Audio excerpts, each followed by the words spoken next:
it had been the center. Now, you have to find other ways to get around. Now, to go from Ramallah to Bethlehem, you can't go through Jerusalem.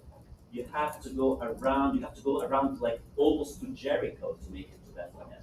Something that used to be like a 40-minute trip or 35-minute trip now becomes a 3-hour, 4-hour trip on dangerous roads. When allowed. People could no longer go to university, people could no longer go to school when their school wasn't in the same town or village. If you grew crops in your village and you wanted to take them to the market in the city, you couldn't access the city anymore. Was the freedom of movement restricted to Palestinians? Yes. The freedom of movement, the restrictions on freedom of movement only affect Palestinians. Israelis and tourists can come and go as they please. That's still the case, by the way. Right? This has its beginning in 1996. So from 1993, yes, Owen. I don't want to make you back up too much, but what were the reasons that Arafat and the PLO would have ever accepted this Oslo II plan in the beginning?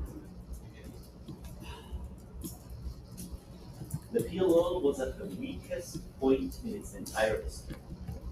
1993 was the lowest point.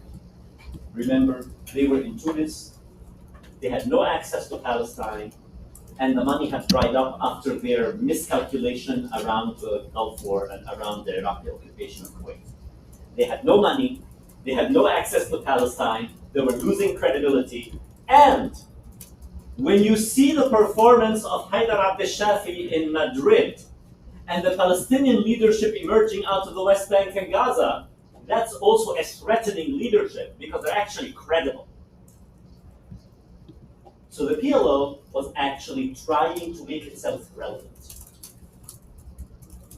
Now, to give them credit, the justification they gave is, this is the best we could get. We couldn't get any more. But those who were negotiating in Washington would have told them that, we know that. And that's why we would never agree. We would never agree to this. This you could have had any time. Right? This you don't need to be particularly clever to get. So it's like this caused a major rift among Palestinians. People like Edward Said, who was alive at the time, he was very, very critical of this and made an enemy of the PLO and made an enemy of all these people. So all these Palestinian intellectuals made enemies of the PLO at that time because they could not believe that they would accept it. Clinton was coming to the end of his second term. And I think, like many other American presidents, like certainly at the latest Carter, think that they can use something in the Middle East to make their mark, right? And Clinton was going to make his mark. I mean, he had the Jesus Christ picture, why wouldn't he have something more to show for it? So he wanted the final status negotiations to happen without doing any prep work for them. Without doing any preparation, he thought two sides that have shown that they don't actually agree on the significant points. By the way, the major areas of disagreement are borders. Where will the borders be? Jerusalem. What will happen to Jerusalem? Couldn't agree. Refugees. What to do about the refugees? Couldn't agree. Settlements. What's going to happen to the Israeli settlements in the West Bank and Gaza and East Jerusalem? Couldn't agree. These were the so-called final status issues that were going to be negotiated when the final status is negotiated.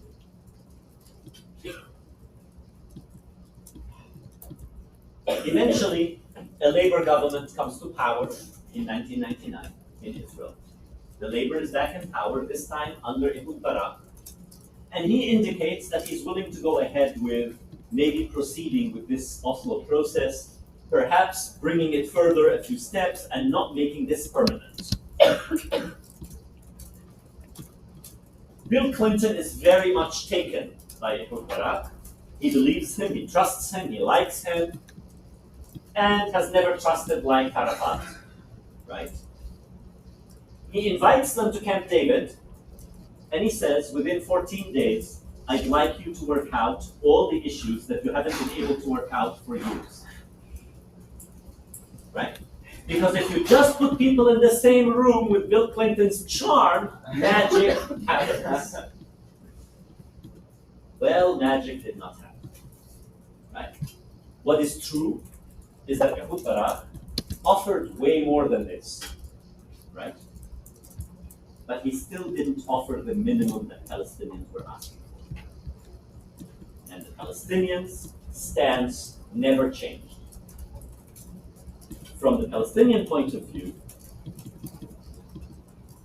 they viewed it that this is a matter of historic right and principle. This is not like negotiating in the market. You're not buying and selling potatoes, right? A historic right where if you accept 22% of historic Palestine, you've already compromised on 78% of it.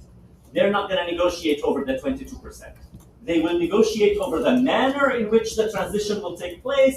They will negotiate a lot of that, but that ultimately, they're not going to negotiate that away. And by then, Yasser Arafat had learned he wouldn't have support if he tried to negotiate for anything less.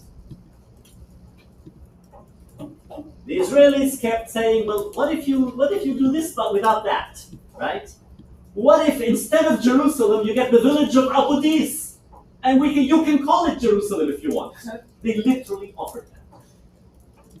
We offer you a village outside of Jerusalem, and you're welcome to call it Jerusalem, right? Palestinians were going to go for that, and they didn't. Yasser Arafat, despite all his many faults, and the list is long, knew he really couldn't. He couldn't accept this, and he didn't. Clinton was furious because, and Clinton was correct about this, that Ehud Barak went as far and way beyond any previous Israeli leadership. No previous Israeli leadership had offered as much as Ehud Barak offered in Camp David. Yes. So this would have been like it though, right? That would have been it. Oh, okay. That's why it's called final status negotiations. Right. So Arafat decided to fudge it. He's like, thank you very much. It was really nice being here in Camp David. I think I'll go back home. And Barak was like, okay. And Barak wasn't agreeing to even talk to Arafat while he was there. So the two teams would be like, the Americans would carry Israeli proposals to the Palestinians. It was a mess. And there's a wonderful book that Chloe might be talking about. Oh, yes, that's right. I was just like, wait, yeah. Yeah? Yeah. Of one of the American negotiators there, Robert Nally. Robert Nally is a witness to what happened because there were no documents in any of this. All the proposals were oral, right? But Robert Nally is a witness who was willing to speak. So we know what happened from Robert Nally. And he recently published a book with another person who has close relationships with the Palestinian team. And from them, we know what happened in Camp David, and it was a total mess. Bill Clinton was essentially taking Israeli proposals and giving them to Palestinians and presenting them as American proposals.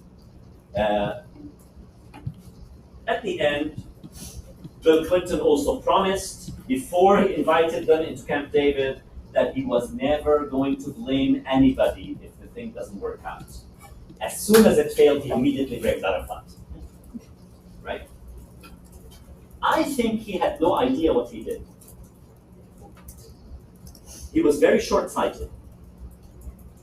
What he did is he taught the Palestinian public that Americans can never be trusted with this. And he taught the Israeli peace movement that Palestinians were never serious about peace. Because by saying Arafat wasn't serious and he's to blame, he essentially told the Israeli peace movement, you were being fooled by the